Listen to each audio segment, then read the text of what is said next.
Saúdo a igreja com a graça e a paz de nosso Senhor e Salvador Jesus Cristo. Amém? Amém. Nós vamos abrir nossa Bíblia no livro de Êxodo. Êxodo capítulo 12.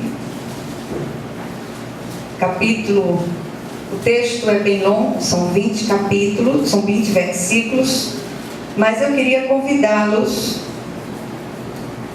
a que nós lêssemos apenas 4 versículos desse contexto que eu gostaria de falar com os irmãos. Na verdade são 28 versículos que falam desse acontecimento.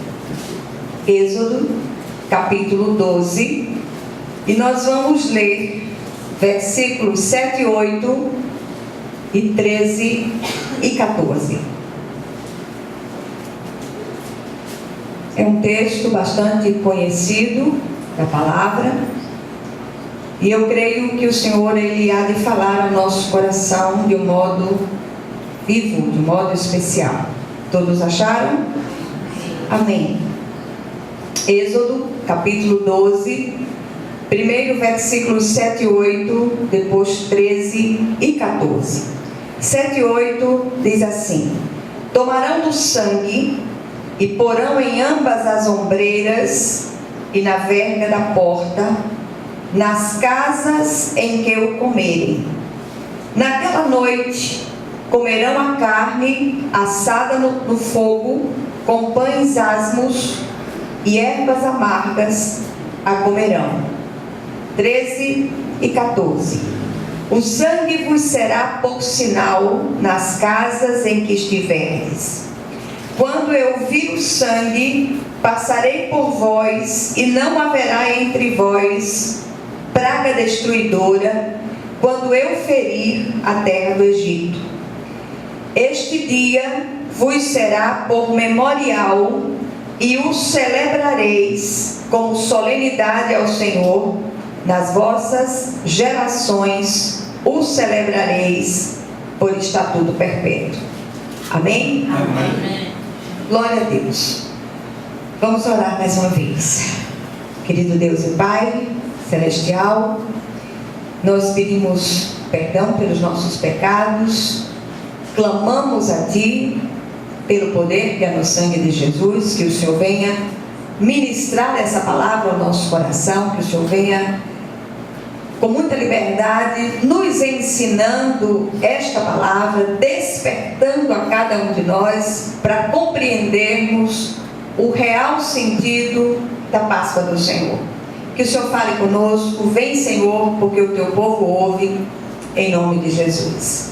Amém? Amém. Domingo de Páscoa, as pessoas sempre esperam uma palavra voltada para este acontecimento.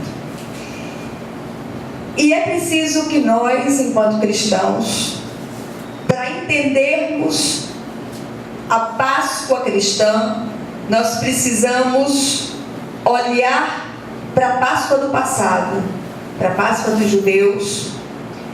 Lá no Antigo Testamento, esse texto que nós lemos, nós percebemos que ela fala da libertação do povo de Israel de um cativeiro de 430 anos do Egito. E este capítulo todo, ele narra o episódio com uma riqueza muito grande de detalhes. Eu queria estimular a igreja a ler todo o capítulo, especialmente do versículo 1 até o versículo 28, quando nós encontramos aqui muitos detalhes acerca deste acontecimento tão importante.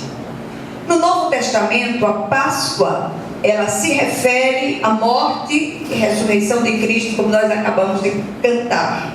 Cordeiro de Deus imolado de forma vicária, de forma substitutiva, por cada um de nós. As duas dispensações falam de passagem. Eu queria que vocês guardassem essa palavra no coração. A própria palavra significa isso, passagem. Passagem da morte para a vida. Passagem do cativeiro para a liberdade. Então a gente tenha em mente nós possamos ter em mente que Páscoa é essa liberdade, livramento da morte, liberdade do cativeiro. E não nos esqueçamos que tanto no passado quanto a Páscoa atual, essa passagem foi aberta com sangue. Nós não podemos perder isso de vista. Deus preserva o seu povo da morte através do sangue do Cordeiro, no passado e no presente. Amém? Amém. Então, os que estão debaixo do sangue de Cristo foram livrados da morte eterna e já foram transportados do reino das trevas para o reino do Filho do amor de Deus. Cordeiro imolado no passado foi servido com ervas amargas. E nós temos visto hoje uma tentativa humanista de adocicar aquela refeição memorial do passado com ovos de chocolate. Não há nada de doce ou ameno no que aconteceu nem na Páscoa judaica, nem na Páscoa cristã. Aquela passagem aconteceu por meio de muito sofrimento, de muita dor. E hoje eu ouvi uma história muito interessante, eu queria contá-la para vocês. Essa história dizia que numa escola secular, para crianças especiais, nesses dias foi comemorado a Páscoa. E a professora fez uma dinâmica com aquelas crianças, dando a cada criança um ovo aberto, porque o ovo tem sido muito usado secularmente como símbolo dessa época. E naquela escola, por ser uma escola que não tinha uma orientação cristã, foi distribuído ovos abertos para aquelas crianças especiais, para que elas fossem ao jardim da escola e trouxessem do jardim algo que simbolizava a vida. Todas as crianças voltaram com uma formiguinha, com uma flor, com um besouro dentro daquele ovinho que estava aberto. E uma criança, filha de pais cristãos com síndrome de Down, ele foi para o jardim e voltou do jardim com aquele ovinho vazio. E as crianças todas, elas são implacáveis, elas começaram a rir muito, porque todas elas tinham um tipo de deficiência, mas aquela criança com síndrome de Down, a coisa estava muito mais visível, e então elas olharam para aquele ovinho que ele trazia na mão, vazio, e caíram na risada. E a professora disse: fulaninho, por que o ovo que você trouxe está vazio? Ele disse: porque a tumba está vazia. Glória a Deus. Glória a Deus. Aleluia. Aleluia. Glória a Deus. Então aquilo que nós plantamos no coração dos nossos filhos permanecerá. Essas sementes plantadas, essas sementes de vida eterna, elas permanecerão. Então, o que é que nós temos plantado no coração dos nossos filhos e dos nossos netos? Fica aí essa pergunta para que cada um de nós possa responder. A revista Veja, edição de hoje, ela vem com uma matéria de capa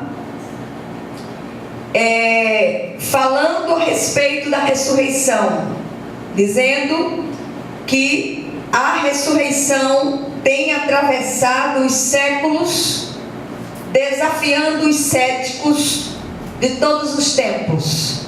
Aquela matéria, numa revista secular, chamando a atenção para a verdade central do cristianismo. O nosso Cristo vive. Amém. Jesus vive e reina eternamente. Aleluia. Apesar das gerações tentarem ao longo dos anos secularizar e banalizar o real sentido da Páscoa com as suas distrações e tradições, o real sentido da Páscoa resiste. Páscoa é a libertação do cativeiro e da morte. E eu repito, esse caminho foi aberto com sangue, e nós precisamos continuar resistindo a tudo isso que o secularismo e o liberalismo teológico tenta trazer. Banalizar a Páscoa, passagem da morte para a vida, maquiando-a ou mesclando-a com a tradição e a cultura dos homens, é ferir a verdade central do cristianismo. Então nós precisamos acordar para essa realidade e parar de usar o não tem nada demais. Tem sim. Nós precisamos continuar resistindo em nome de Jesus. Eu queria chamar a atenção dos amados para 3 princípios extraídos desse texto. Eu não li o texto todo, mas eu quero estimulá-los a ler todo o texto em casa. Hoje eu achei que eu nem ia conseguir entregar a mensagem, porque as dores hoje elas estão insuportáveis. Mas eu creio que o Senhor, Ele há de me ajudar a entregar essa palavra em nome de Jesus. Então, o primeiro princípio que eu quero trazer para os irmãos no dia de hoje é que só os que estavam sob a proteção do sangue do Cordeiro morto foram salvos da morte. Foi assim no passado e é assim hoje. E eu queria fazer só uma observação aqui com relação a este acontecimento. Lá atrás, o povo de Deus foi ordenado pelo Senhor que cada família se reunisse, matasse um cordeiro sem defeito, sem mácula, para que com o seu sangue eles aspergissem as ombreiras e vergas das portas. O sangue aspergido seria o sinal, onde houvesse a marca do sangue, o primogênito estaria salvo. Aleluia. Todas aquelas coisas do passado eram tipos, eram figuras representativas daquilo que aconteceria no futuro, com a verdadeira Páscoa, com o verdadeiro Cordeiro Pascal, que é o Cristo vivo. O Cordeiro do passado apontava para o Cristo e não podemos perder isso de vista em nenhum momento. Hoje, os que estão debaixo da cobertura do sangue de Jesus, o Cordeiro de Deus que tira o pecado do mundo, fazem parte da igreja dos primogênitos arrolada nos céus. Diz o autor de Hebreus: estes foram livrados da morte e já passaram da morte para a vida. Aleluia. E uma imagem, uma figura tem sempre vindo à minha mente quando eu leio esse texto do passado e quando é feita uma aplicação para a pessoa do Cristo.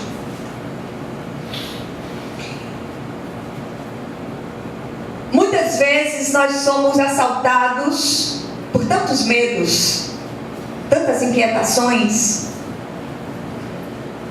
E eu fico pensando o que aconteceu naquela noite, quando o povo de Deus foi ordenado a permanecer dentro das suas casas, e nas vergas das portas e nas ombreiras havia a marca do sangue. Eles pegaram um maço de uma planta e aspergiram os umbrais e as vergas das portas. E quando o exterminador passasse, onde houvesse a marca do sangue, os primogênitos seriam preservados. Que imagem tremenda isso. Não tem nada de ameno nisso. Não tem nada de adocicado nisso. É uma figura dramática.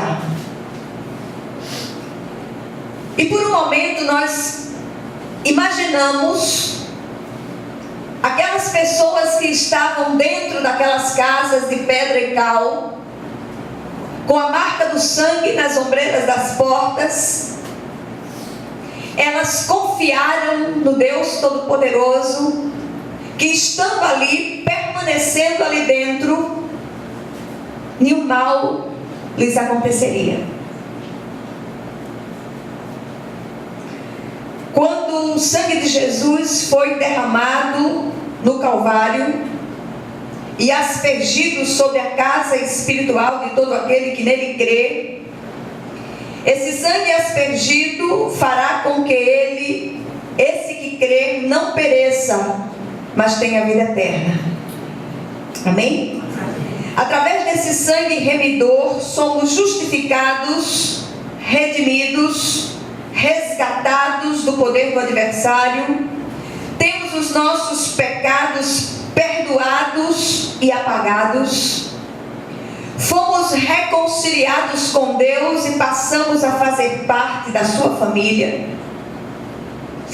Em 1 de Pedro, capítulo 1, versículos do 19 a 21, diz o seguinte: pelo precioso sangue de Cristo, como de um cordeiro sem defeito e sem mácula, conhecido antes da criação do mundo, revelado nestes últimos tempos em favor de vocês, por meio dele, vocês creem em Deus, que o ressuscitou dentre os mortos e o glorificou. De modo que a fé e a esperança de vocês estão em Deus. A consciência do poder deste sangue nos confere vida e vida abundante. Amém? Amém? Que o Senhor ele possa ministrar essa palavra ao seu coração. O pastor é sempre muito generoso quando ele ora por mim. Ele diz: naquilo que ela é deficiente, eu sempre repito, em tudo eu sou deficiente. Mas que o Senhor ele possa trazer essa palavra aqui, dos meus lábios até o seu coração, essa palavra ela seja geradora de vida, não porque veio de mim, mas porque veio do trono, veio do Cristo, veio da santa palavra de Deus. É palavra viva do Senhor, palavra que procede da boca de Deus. Que nós entendamos esse princípio, que nós nos apeguemos a essa verdade central, que nós não percamos de vista este sangue que está sobre nós. Quando o adversário olha para nós, vocês sabem o que é que ele vê? Ele vê o sangue de Jesus. Esse sangue que está sobre nós, que está sobre a nossa vida. Nada nos poderá causar dano. E você pode contra-argumentar, mas assim, crente não passava por enfermidades, crente não passava por dificuldades, estreitos, desertos. Eu não estou falando de vida física. Eu estou falando de coisas espirituais que são conferidas espiritualmente. Nada poderá causar dano àqueles que estão debaixo do poder do sangue de Jesus. Amém. Este sangue não está mais nas vergas das portas das casas de pedra e cal. Este sangue está sobre a casa espiritual inteira, que somos nós. Amém. Nós somos santuários vivos do Deus vivente. Segundo princípio que nós tiramos de todo esse contexto: os que foram salvos da morte pelo sangue do Cordeiro precisam se alimentar dele. Foi assim no passado, é assim hoje. Amém? Amém. A refeição memorial do passado apontava para o futuro. O versículo 11 diz: ao comerem, estejam prontos para sair. Cinto no lugar, sandálias nos pés e cajado na mão. Comam apressadamente, esta é a Páscoa do Senhor.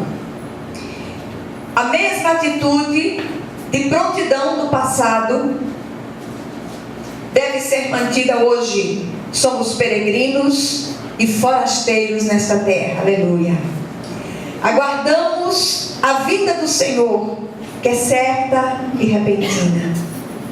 O povo de Israel comeu aquela refeição para se fortalecer para a longa caminhada que faria.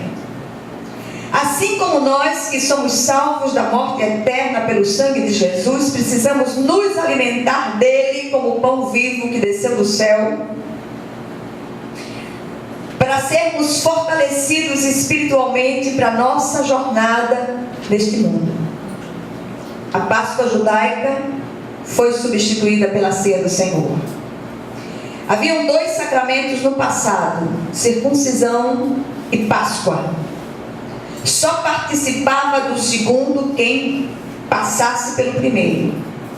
Há 2 sacramentos no presente: batismo e ceia do Senhor. De igual modo, só podem participar do segundo quem passou pelo primeiro. Na ceia, o pão simboliza o corpo de Cristo e o vinho o seu sangue. Também é uma refeição memorial que nos faz lembrar a morte do Senhor até que Ele venha. O Dr. Shedd, ele diz que ele chama essa cerimônia memorial de sermão dramatizado. E os elementos, uma vez consagrados, simbolizam o corpo e o sangue de Jesus Cristo entregues por nós na cruz do Calvário. E o terceiro e último princípio que nós percebemos aqui no texto é que os que participaram daquela refeição memorial precisavam lançar fora todo o fermento que houvesse dentro de suas casas. Foi assim no passado e é assim hoje. Durante a celebração da Páscoa judaica, o povo de Deus não podia ter em casa nenhum tipo de fermento. Paulo, falando aos Coríntios, capítulo 5, primeira carta, versículos 7 e 8, ele diz o seguinte, ele ordena: lançai fora o velho fermento, para que sejais nova massa, como sois, de fato, sem fermento. Por isso, celebremos a festa, não com o velho fermento, nem com o fermento da maldade e da malícia, e sim com os asmos da sinceridade e da verdade. Por isso, antes de participarmos da ceia do Senhor, devemos nos examinar a nós mesmos. Ninguém vai fazer isso por você. Ninguém conhece o seu coração tão bem quanto você e o próprio Espírito de Deus. Que você possa dizer: Senhor, sonda meu coração, se há em mim caminhos maus, que o Senhor tire esses caminhos de mim e me conduza ao caminho eterno. Não podemos participar dignamente da ceia sem discernir o corpo de Cristo simbolizado através dos elementos. Então, no dia de hoje, o que é que nós aprendemos aqui? Em primeiro lugar, tudo no passado apontava para o futuro, mais precisamente para a pessoa do Cristo. Tudo converge no Cristo. Segundo lugar, fomos livrados da morte eterna, porque o Cordeiro Jesus foi morto em nosso lugar. Páscoa é a grande celebração da liberdade. Estamos livres dessa morte, porque estamos debaixo da cobertura do sangue do Cordeiro. Que possamos ter consciência da ação salvadora do sangue que está sobre nós. Muitas vezes nós banalizamos o que aconteceu no Calvário. Nós olhamos e tendemos a minimizar aquilo que aconteceu lá atrás. Quarto lugar, uma vez livrados da morte pelo sangue do Cordeiro, precisamos nos alimentar da sua carne para que sejamos nutridos espiritualmente e consigamos completar a nossa jornada como peregrinos e forasteiros nesta terra. E em último lugar, Cristo ressuscitou, está vivo e virá nos buscar. Creio demais nisso, anseio por isso, durmo e acordo pensando nisto, e é aquilo que me move a me levantar e seguir todos os dias. Esse anseio pela vinda do nosso Salvador. Como disse o pastor na sua oração, Jesus é o penhor, a garantia da nossa ressurreição. Mantenhamos firmes a confissão dessa esperança. Que o Senhor ele possa aplicar essa palavra ao seu coração de um modo real, de um modo vivo. E que em tudo que eu fui extremamente deficiente no entregar, o Senhor ele complete. E que nenhum de nós saia daqui do mesmo modo, mas que sejamos visitados pelo poder vivo desse Cristo ressurreto, em nome de Jesus. Amém?